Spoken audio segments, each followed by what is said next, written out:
Labvakar! Uz šiem jautājumiem daudziem es esmu atbildējusi pati sev. Kāpēc tā?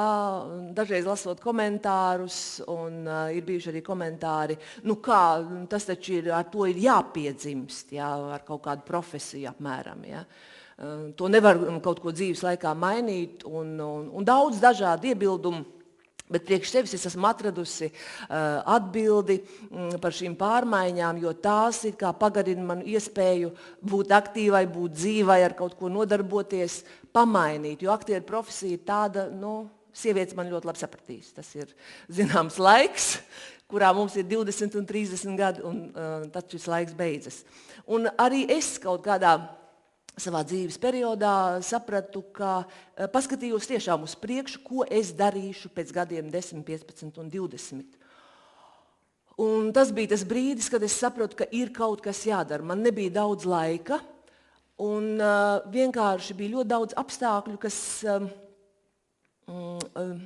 ļāva man nerēķināties ar to, cik man gadu, kāda man pieredze, ko par mani domās. Es sāku mācības.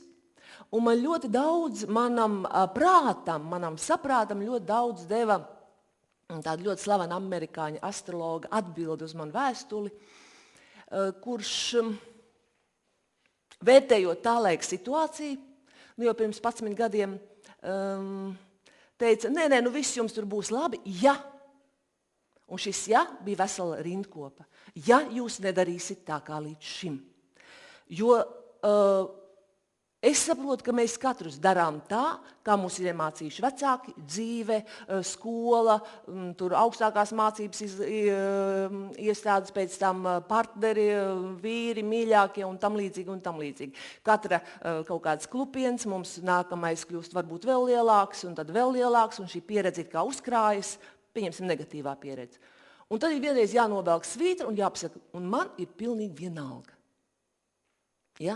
Un šī viņa atbilde uz manu vēstuli, ka ja jūs nedarīsiet tā kā līdz šim, un apskatot tās īpašības, kas manī ir, pieņemsim, es tagad nerunāšu par sevi, es te nestāstīšu savus dvēseles peripētīs, bet vienalga cilvēkiem, kas ir bailes, kādas tādas vājības, principā bailes uzdrošināties, kaut kāds sadursme ar grūtībām un apstāšanās.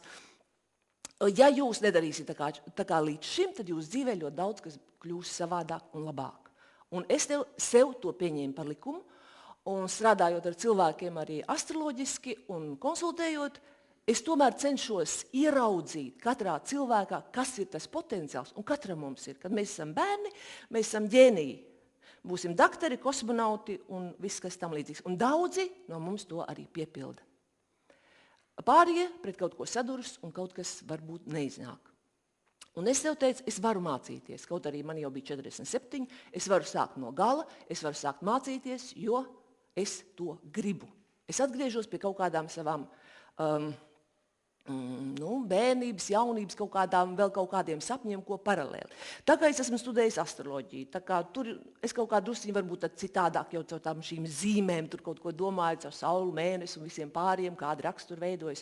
Un tomēr tur ir, piedzimstot, katram ir iedots kaut kāds potenciāls, un tajā pašā laikā kaut kādas grūtības, kaut kādas vājības, ar kurām iespējams mēs dzīvojam, mēs piedzimstam kaut kādā ģimenē, mēs dzīvojam kaut kādu laiku, bet tad, kad man tomēr ir tas prātiņš un saprātiņš, kad es varu nedarīt tā kā līdz šim, tad es cenšos nedarīt. Bet tā kā, laikam, cilvēks ir tāds, ka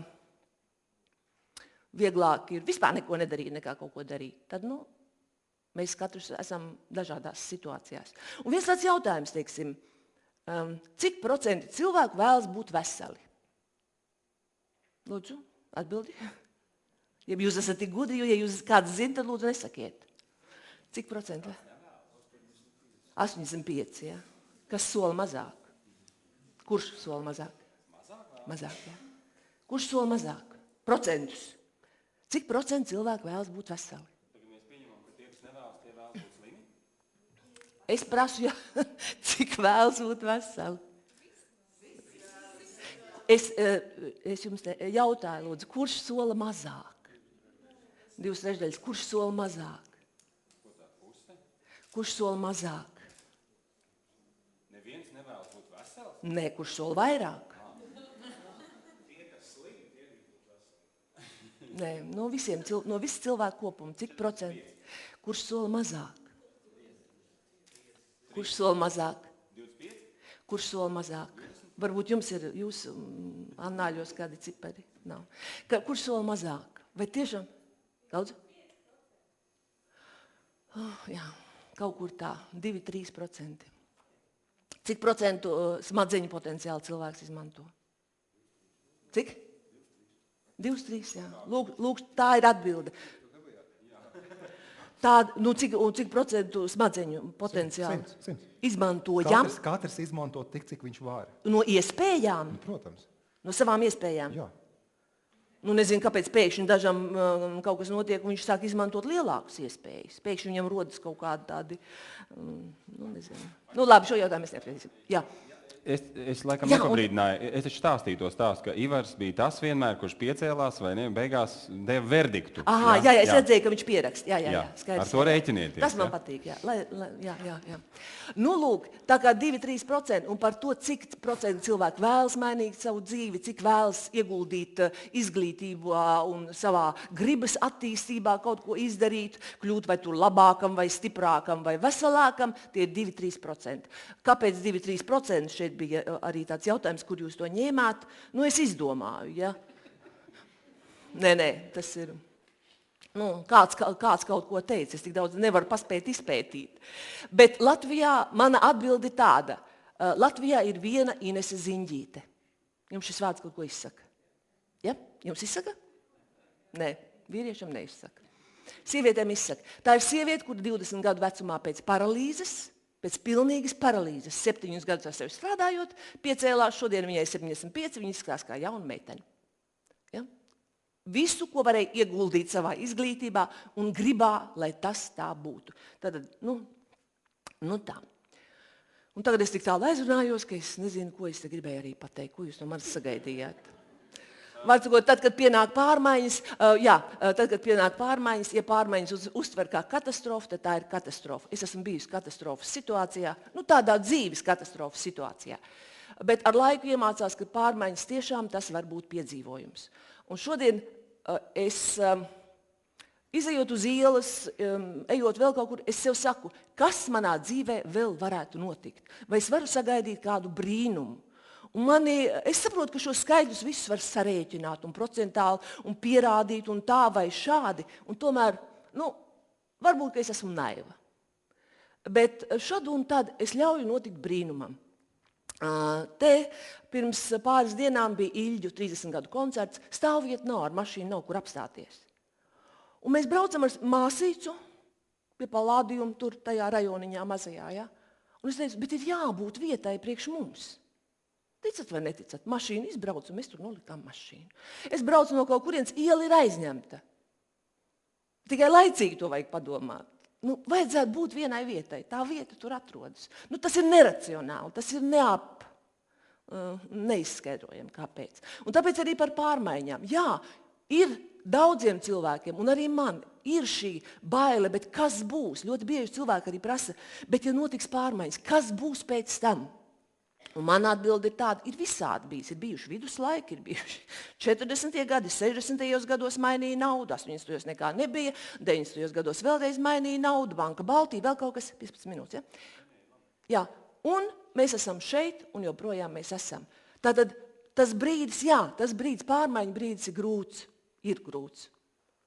Bet tāpēc mēs esam cilvēki, lai saprastu, ka pārmaiņas beigsies, un mums atkal būs stabilitāte līdz nākamajai reizei. Un tas ir tas optimisms, kur es domāju, kas ļauj prātu kutināt un nebaidīties no tā, kas būs. Un pārējais piedomāt par to, lai es būtu vesela, lai es pareizi ēstu, lai es pareizi domātu. Jo manas negatīvās domas man neko nedos. Nepareizi ēšana sabojās tikai mani. Kā palika ar to, ka cik 5% grib būt veseli? Kas par ciparu, jā? Kāpēc? Jā. Nu, tikpat, cik smadzenes izmanto. Tā. Potenciāli. Un tik arī grib būt kāpēc tā ir? Ja? Jo pārējie vaino kādu citu. Vainīgs ir ārsts, kurš man iedeva nepareizi zāles, vainīgs ir pārtikas tehnologs, vainīgs ir, nu es nezinu, kas tur, bet nevis es, kura izvēlas. Ja? Es atbildēju kaut cik tā. Nu tā. Nu tā. Un ko bija visgrūtāk laust? Jūs teicāt, jūs negribat iedziļināties tajā, kas ar jums notika, un tomēr tajās pārmaiņās, kas ir ierastas lietas, mēs darām un Ierastas lietas, jā. Ja es esmu pieradusi, pieņemsim, sēdēt mājās, ir cilvēki, kuri saka, es esmu mājas cilvēks, ja? Un viņam ir grūti iziet ārā. Tad varbūt tajos brīžos, kad ir kaut kāda neveiksma sērija, tad ir jāiet ārā. Ja cilvēkam, kurš atkal mētājas no lietas uz lietu, tad viņam ir jāpārtrauc mētāties no lietas uz lietu un jādara kaut kas viens. Bet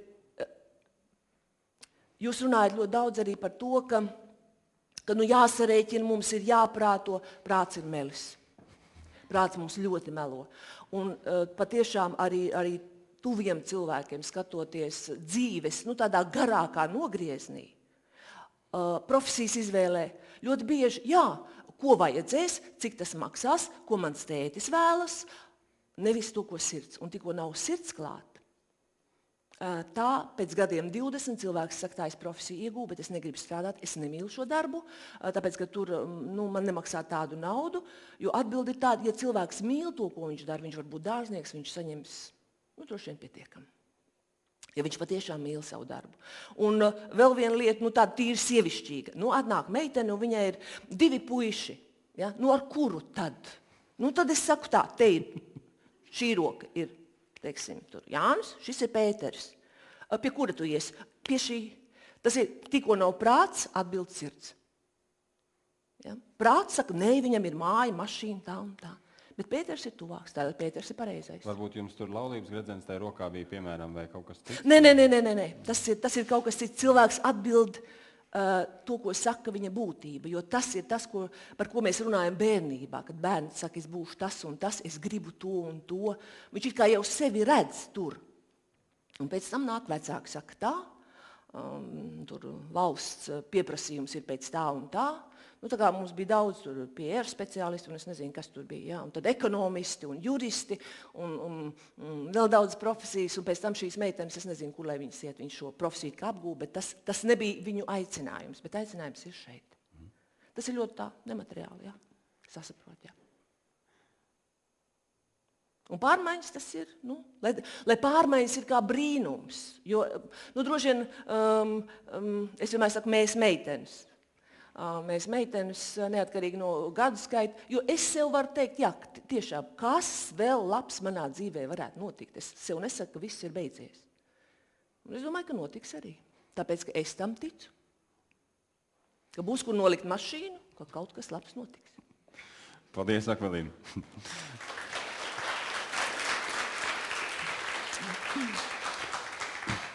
Tagad aizstāvot psihologu cumfti, kurā visu var pamatot un pierādīt un tā tālāk, un, piemēram, par brīnumiem runājot, uzreiz jājautā, no 10 reizēm, cik reizes tas brīnums notika? Ļoti daudz reizes. Es nevēlos katru dienu kaut ko konkrētu, bet ļoti daudz reizes, jā. Vismaz man. Varbūt kaut kas īpašs man tad. No 10, 3? Ziniet, es neskaitu, man neskaitu tā. Labi. 10 reizes un tad cik viegla reizes provokācija, Ivar. Man arī bija šodien brīnums, es tā sēdēju tur un domāju, ja man valdes uzaicinās uz skatuves, tad būs brīnums. Bija.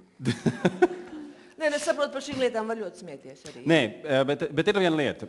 Ir viena lieta, kas tomēr pierādās, ka cilvēkiem ļoti gribas ticēt brīnumam. Tas ir skaidrs.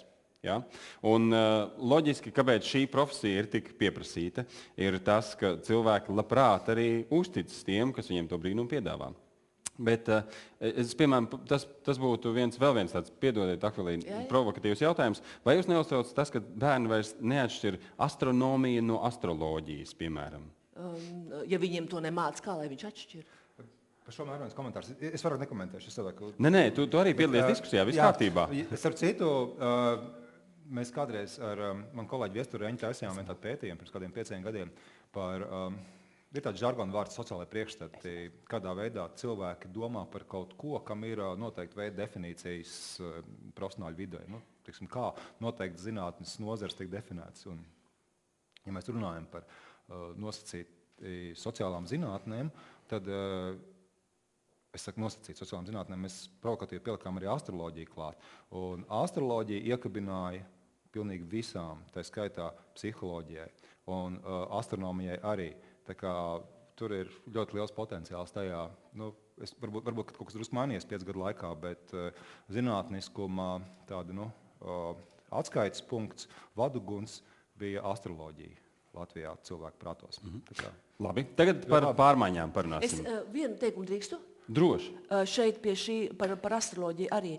Labi, mana pieredze nav tik liela, bet astrologs ar vairāk kā 40 gadu pieredzi Amerikā, viņš arī teica, es no šīs horoskopu kartes izdrukātās cilvēka problēmas, viņa, kāpēc viņš ir nonācis šādā situācijā, atklāju 5 minūtēs to, ko psihoterapeits moka cilvēku 3 gadus.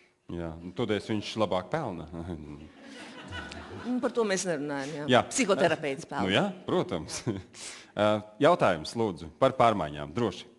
Vai kādi jautājumi? Jā, lūdzu. Sakiet, vai astroloģija ir tiešām kāda zinātniskas pamats? Es gribētu palikt pie tā jautājuma par pārmaiņām. Jā, jo Akvilina īstenībā ir veikusi milzīgu varoņu darbu. Tagad iedomājieties vienu ļoti sekmīgu karjeru ar vārdu, ja, un vienā brīdī pēkšņi izdomāt, ka tas varētu izdoties un to karjeru nomainīt. Jo šobrīd es domāju... Viņa nedomāja, ka tas var izdoties, viņa nomainīja tāpēc.